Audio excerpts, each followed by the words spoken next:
વડોદરા શહેર પીસીબી પોલીસે બાતમીના આધારે જેપી પોલીસ સ્ટેશન હદ વિસ્તારમાં આવેલ ન્યૂ સમર્પણ બંગલોઝમાં ભાડાના મકાનમાં દરોડો પાડી અસંખ્ય ડોલોમાંથી ઇંગ્લિશ દારૂનો જથ્થો ઝડપી પાડ્યો હતો અને એક શખ્સની ધરપકડ કરી હતી, જ્યારે એક શખ્સને વોન્ટેડ પણ જાહેર કર્યો છે।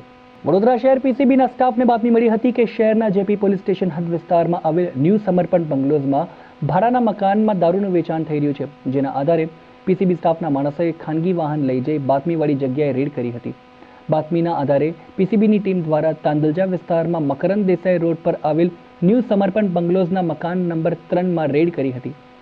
પીસીબી દ્વારા મકાનમાં તપાસ કરતા મકાનના ઉપરના ભાગે આવેલ બેડરૂમમાં પ્લાસ્ટિકની ડોલમાં ભારતીય બનાવટના વિદેશી દારૂ મોટી માત્રામાં મળી આવ્યો હતો।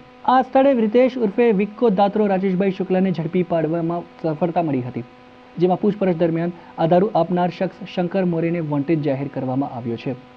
પીસીબી દ્વારા કરવામાં આવેલી કાર્યવાહીમાં ભારતીય બનાવટનો વિદેશી દારૂની 1404 બોટલો મળી આવી હતી, જેની કિંમત રૂપિયા 5,61,600 સાથે મોબાઈલ પ્લાસ્ટિકની 520 નંગ ડોલ મળી આવી હતી, જેની કુલ કિંમત રૂપિયા 5,82,600નો મુદ્દામાલ જપ્ત કરી એક શખ્સની ધરપકડ કરી છે, જ્યારે એક શખ્સને વોન્ટેડ જાહેર કર્યો છે। આ મામલે પોલીસે વધુ કાર્યવાહી હાથ ધરી છે।